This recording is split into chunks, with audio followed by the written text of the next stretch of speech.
विज्ञान भारती फर्स्ट कक्षा 6 अभ्यास कार्य पुस्तिका में आज हम लोग करेंगे इकाई 9 के प्रश्न। इकाई 9 है भोजन एवं स्वास्थ्य। अब प्रश्न शुरू करते हैं। स्कर्वी रोगों से रक्षा करता है विटामिन सी। अगला है आलू है, जड़, तना, फल, बीज, तो आलू तना है, इसका सेकेंड वाला सही है। प्रश्न ग है हड्डियों व दांतों के निर्माण में सहायक है कैल्शियम और फास्फोरस, फर्स्ट इसका सही है। अब आगे है दालें किस पोषक पदार्थ का मुख्य स्रोत हैं, तो दालें मुख्य रूप से प्रोटीन का स्रोत होती हैं, ये इसका सही है। अगला है एक बच्चे के मसूड़े में सूजन है और दांत से खून भी आता है, इस बच्चे को कौन सा रोग हो सकता है? मसूड़ों से संबंधित रोग है तो ये स्कर्वी रोग है, इसका थर्ड सही है। प्रश्न 2 कह रहा है नीचे दिए गए खाद्य पदार्थों को देखकर रिक्त स्थानों की पूर्ति कीजिए। कार्बोहाइड्रेट खाद्य सामग्री है चावल में और वसा का स्रोत है घी। अब है दूध से विटामिन बी व डी तथा पोटेशियम, कैल्शियम व फास्फोरस खनिज लवण प्राप्त होता है। विटामिन ए का स्रोत क्या है? फल कौन सा है विटामिन ए का स्रोत? तो हमने पपीता यहाँ लिखा है, आप और भी कोई पीला फल लिख सकते हैं या फिर नारंगी फल। आगे है शरीर को ऊर्जा कहाँ से मिलती है? भोजन से मिलती है। प्रश्न 3 है निम्नलिखित में सही कथन पर सही और गलत कथन पर गलत का निशान लगाइए। मूंगफली, सरसों, सोयाबीन, नारियल आदि तेल वसा के पादप स्रोत हैं, हाँ ये सही है। आगे है विटामिन की कमी से हृदय संबंधित रोग होते हैं, नहीं ये गलत है। फिर है विटामिन बी तथा सी वसा में घुलनशील है, नहीं उल्टा लिखा है, ये जल में घुलनशील, इसलिए ये भी गलत है। 1 ग्राम प्रोटीन में 9 कैलोरी तथा 1 ग्राम वसा में 4 कैलोरी ऊर्जा होती है, इसमें भी उल्टा लिखा है, इसलिए ये भी गलत है, क्योंकि 1 ग्राम प्रोटीन में 4 कैलोरी ऊर्जा और वसा में 9 कैलोरी ऊर्जा होती है। संतुलित भोजन में सभी पोषक तत्वों के साथ साथ रेशेदार पदार्थ भी होना चाहिए, ये बिल्कुल सही है। अगला है स्तंभ का स्तंभ खा से मिलान करना है। विटामिन डी की कमी से रिकेट्स या सूखा रोग होता है और घेंघा रोग होता है आयोडीन की कमी से। हमारे शरीर का 60 से 70% भाग जल होता है, इसको जल से मिला दिया। अब है किशमिश, किशमिश कहाँ से बनती है? अंगूर से बनती है। शरीर की वृद्धि कब रुकती है? कुपोषण में। 5 नंबर है निम्नलिखित में जो बेमेल है उसे छांट कर लिखिए। दही, पनीर, अंडा, मक्खन। अब यहाँ पर दही, पनीर, अंडा ये दूध से बनते हैं, दही, पनीर और मक्खन ये दूध के प्रोडक्ट हैं, दूध से बनते हैं, और अंडा अलग है, इसलिए यहाँ पे हमने अंडा लिखा है। अब है चना, मटर, गेहूं और मूंग।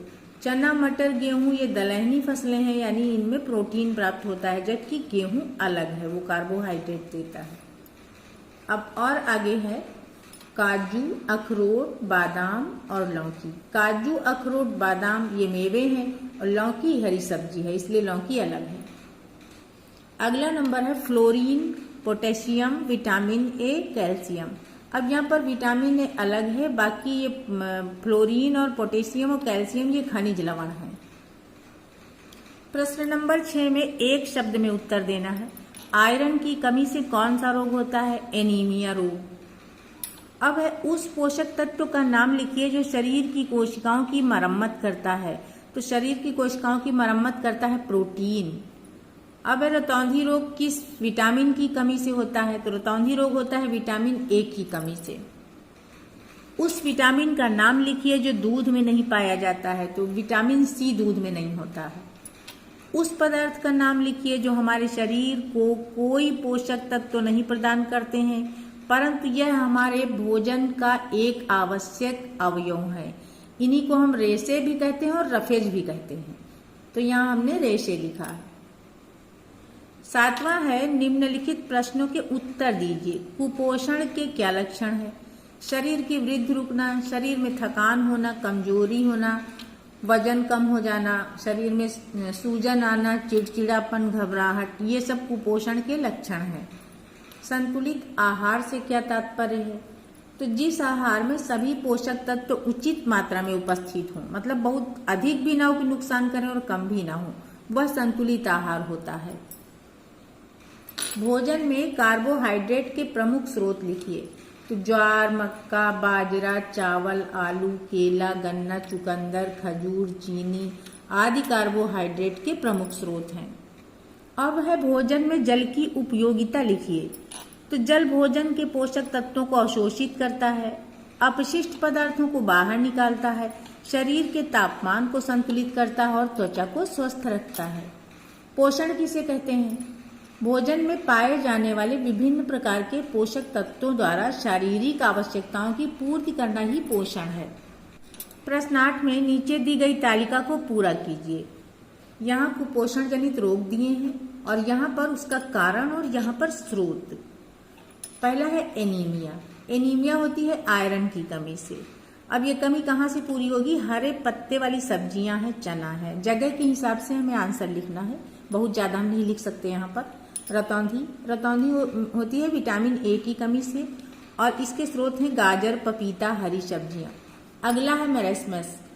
इसमें प्रोटीन व कैलोरी की कमी के कारण ये होता है और इसके लिए हमें संतुलित भोजन लेना है। बेरी ये विटामिन बी की कमी से होता है और अनाज के छिलके और दूध इसके स्रोत हो गए। प्रश्न 9 में नीचे दिए गए बॉक्स में दूध के उत्पाद लिखिए, यानी दूध से क्या क्या बनता है। तो दूध से क्या क्या बन सकता है? देखिए, दही, मक्खन, पनीर, सूखा दूध बनता है, छाछ, घी। 10वां है निम्नलिखित में पौधे का कौन सा भाग खाया जाता है? तालिका में लिखिए। तो ये जो खाद्य पदार्थ दिए हुए हैं इनमें से जड़ खाई जाती है मूली, सलजम, चुकंदर और गाजर की। तना किसका किसका यूज किया जाता है? आलू, अदरक, हल्दी और अरबी। ये सब भूमिगत तने हैं, यानी जमीन के अंदर वाले तने हैं। पत्ती किसकी किसकी खाई जाती है? पालक, हरी धनिया, मेथी। मेथी की पत्ती भी खाई जाती है और इसका बीज भी खाया जाता है, इसलिए इसको हम पत्ती में भी लिखेंगे और बीज में भी मेथी लिख देंगे। फल में आम और केला है और बीज में गेहूं, चावल, मेथी, चना, मटर ये सब हैं। इनमें हमने अलग अलग करके इस तरह से लिख दिया है। अगला प्रश्न है अपने बर्थडे पर बनने वाले मटर पनीर, कचौड़ी, केक, गुलाब जामुन तथा खीर में उपयोग की जाने वाली सामग्री को लिखिए। मटर पनीर में अब हम ज़्यादा डिटेल में सामग्री नहीं लिखेंगे, जितनी जगह है उतनी सामग्री भी हम थोड़ी थोड़ी करके लिखेंगे। तो मटर पनीर में मटर, पनीर, सभी मसाले, तेल यूज किया जाता है और स्रोत इसका क्या है? पौधे और जंतु। पनीर मिल गया जंतु से और बाकी सब पौधों से। कचौड़ी में हम देखें तो इसमें मैदा है, दालें, तेल, मसाले। अब ये सब चीज़ें कहाँ से मिलती हैं? इसका स्रोत है पौधे। केक में क्रीम, अंडा, चीनी, मैदा इस तरह की चीज़ें यूज करी जाती हैं और ये पौधे और जंतु दोनों जगह हो गया इसका स्रोत। गुलाब जामुन ये खोया, चीनी, मैदा इसमें सामग्री प्रयोग करी जाती है और इसका स्रोत हो गया जंतु व पौधे। आगे प्रश्न कह रहा है कि अपने दैनिक आहार की सूची बनाइए और उनसे प्राप्त होने वाले पोषक पदार्थों के नाम लिखिए। तो जनरली हम लोग दैनिक आहार में जो लेते हैं उसमें हरी सब्जी, सलाद, फल, दाल, दही, दूध, घी, रोटी, चावल यही सब होता है। अब यहाँ पर देखिए हरी सब्जी से, सलाद से, फल से विटामिन हमको मिल जाते हैं और खनिज लवण भी मिल जाते हैं। दाल से प्रोटीन मिलती है, दूध, दही, घी इन सब से वसा और विटामिन मिलके हैं और रोटी चावल में कार्बोहाइड्रेट मिल जाता है। तो इस तरीके से जब हम इस तरह का खाना लेंगे तो इसमें भोजन के सभी तत्व शामिल हैं। प्रश्न 13 है नीचे दिए गए बॉक्स में विटामिन के स्रोत और उनकी कमी से होने वाले रोगों को लिखकर पूरा करिए। अब यहाँ हम बीज से चलेंगे, ये बीच में लिखा है ना विटामिन। अब विटामिन ए का स्रोत है गाजर, मक्खन, हरी सब्जियां। इसकी कमी से होता है रतौंधी रोग। लक्षण क्या है? रात में ठीक से ना दिखाई देना। विटामिन बी को हम देखते हैं, ये अनाज के छिलकों से, पनीर से मिलती है और इससे रोग होता है इसकी कमी से बेरी। लक्षण क्या है? त्वचा का फटना। अब विटामिन सी को हम देखेंगे, ये खट्टे फलों में मिलती है, तो हमने संतरा और आंवला लिख दिया है। इसकी कमी से कौन सा रोग होता है? स्कर्वी रोग। इसके लक्षण क्या है? मसूड़ों में सूजन। अब हम नीचे की साइड देखेंगे, नीचे की साइड में देखिए विटामिन डी, ई और के बारे में हमें लिखना है। तो विटामिन डी का स्रोत क्या है? सूर्य का प्रकाश है, मक्खन है, दूध है और इसकी कमी से कौन सा रोग होता है? सूखा रोग होता है। लक्षण हड्डियां कमजोर होना। विटामिन ई को हम देखते हैं, ये हरी पत्तियां गेहूं से प्राप्त होता है हमको, और इसकी कमी से होता है पक्षाघात रोग। इसकी लक्षण क्या है? अंगों का काम ना करना। आते हैं हम विटामिन के पे, ये मिलती है सोयाबीन हरी पत्तियों से, और इसकी कमी से क्या होता है? रुधिर स्राव बंद नहीं होने आता है। इसके लक्षण क्या है? चक्कर आना और सीने में दर्द होना। अगला प्रश्न है, आवश्यक विटामिन का नाम लिखिए। जो दांतों और मसूड़ों की सुरक्षा करता है वो है विटामिन सी, और जो रोगों से लड़ता है वो भी विटामिन सी है। जो रक्त के जमने में सहायक है वो है विटामिन के, और जो जल में घुलनशील है वो है विटामिन बी तथा सी। जो जल में अघुलनशील है यानी जल में नहीं घुलती हैं वो है विटामिन ए, डी, ई और विटामिन के। अगला प्रश्न है, ऐसे खाद्य पदार्थों के नाम लिखिए जिनमें निम्नलिखित पोषक तत्व प्रचुर मात्रा में पाए जाते हैं। वसा। वसा किस किस चीजों में मिलती है? तेल में, घी में, सोयाबीन है, अंडा है, और हम भी अपने हिसाब से भी कुछ लिख सकते हैं। अब है कार्बोहाइड्रेट, इसमें मक्का, आलू, केला, खजूर। फिर है प्रोटीन, प्रोटीन चना, मटर, मूंग, मसूर या फिर कोई अन्य दालें। विटामिन, विटामिन सभी फलों में, हरी सब्जियां हैं, दूध है और छिलकेदार अनाज से विटामिन मिलता है। अब है रेशे, रेशे मिलते हैं हमें फलों से, दलिया, सब्जी और चोकर युक्त आटा से। 16वां प्रश्न है, आप निम्नलिखित लक्षण वाले व्यक्ति को अपने खाने में किस खाद्य पदार्थ को शामिल करने का सुझाव देंगे?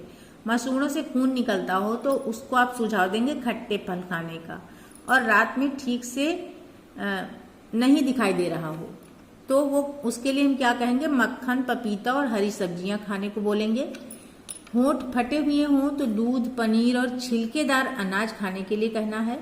हड्डियां कमजोर हों तो मछली, दूध और सूर्य का प्रकाश लेना, यानी धूप में जरूर थोड़ी देर बैठना चाहिए ऐसे व्यक्ति को।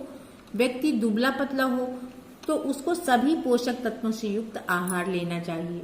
लास्ट क्वेश्चन है, नीचे दिए गए खनिज लवणों के स्रोत, कमी से उत्पन्न रोग और रोगों के लक्षण लिखना है। यहाँ खनिज लवण दिए हैं, यहाँ स्रोत है, फिर कमी से उत्पन्न रोग का नाम लिखना है और यहाँ रोग के लक्षण लिखना है। आयरन, आयरन का स्रोत है हरी सब्जियां, अंडा, और इसकी कमी से उत्पन्न रोग है एनीमिया। इसके लक्षण है कमजोरी और थकान। कैल्शियम, कैल्शियम का स्रोत है दूध, पनीर, और इसकी कमी से रोग जो होता है वो हड्डियां कमजोर होती हैं। जैसे लक्षण क्या है रोग का? नाखून वगैरह टूटने लगते हैं। फास्फोरस, फास्फोरस मिलता है दूध और अनाज से, इसमें भी हड्डियां कमजोर होती हैं इसकी कमी से, जोड़ों में दर्द होने लगता है, ये रोग के लक्षण हैं। आयोडीन, आयोडीन मिलता है हमें आयोडीन युक्त नमक से और समुद्री भोजन से। कमी से कौन सा रोग होता है? घेंघा रोग। इसका लक्षण क्या है? गले में सूजन आ जाना।